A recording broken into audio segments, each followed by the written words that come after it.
We're here in the port of Dumangas. The Roro vessel, this is Montenegro, is presently loading vehicles.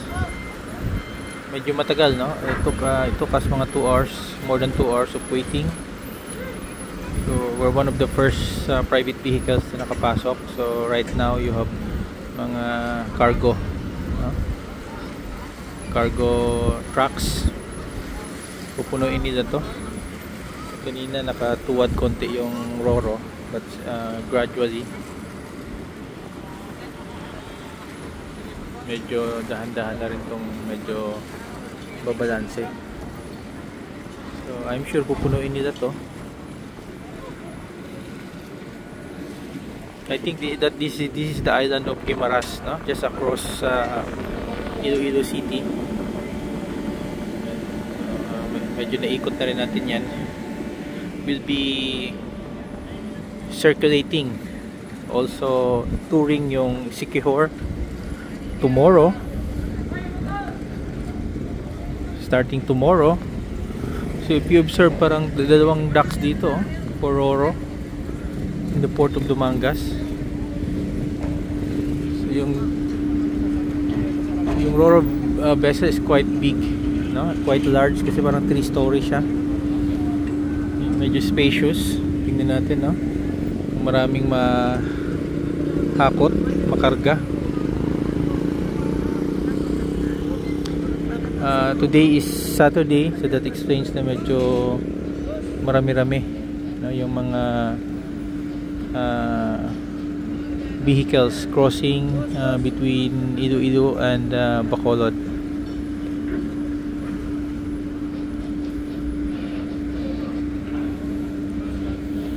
Let us see hanggang saan pa yung mapuno nila. Here more pa. Tingnan natin. Sa center yung cargo. Tingnan, babain kayo natin to para makita natin. Let us see. Ito yung sa 3rd floor na area. Let us see. This is CR. Tingnan natin. Babain natin kung punong-puno na. Let us check.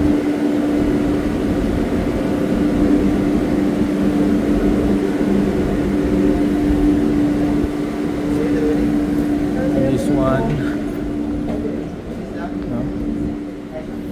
Medyo konti yung passengers. Marami yung mga vehicles, private vehicles, cargo trucks. Ito, puno ba? Napuno ba nila? Ano pa?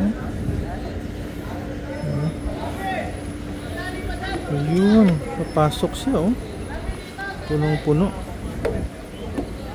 This one na area. Ayun. Tignan mo yung mga trucks, oh. Sinaksak talaga, oh. Punong-puno. Ito, mga private na pahabol.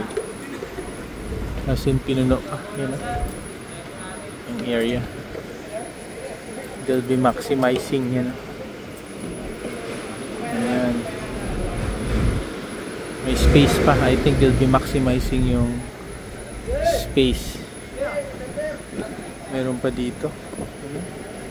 Kasya pa. So ilang kwanto?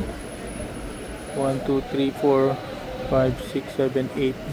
Almost a dozen na mga trucks. Papasok nyo dyan, no? Natin i-maximize yung position. Yun naman.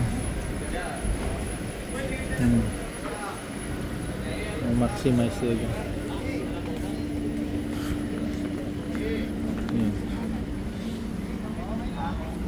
Tingnan natin.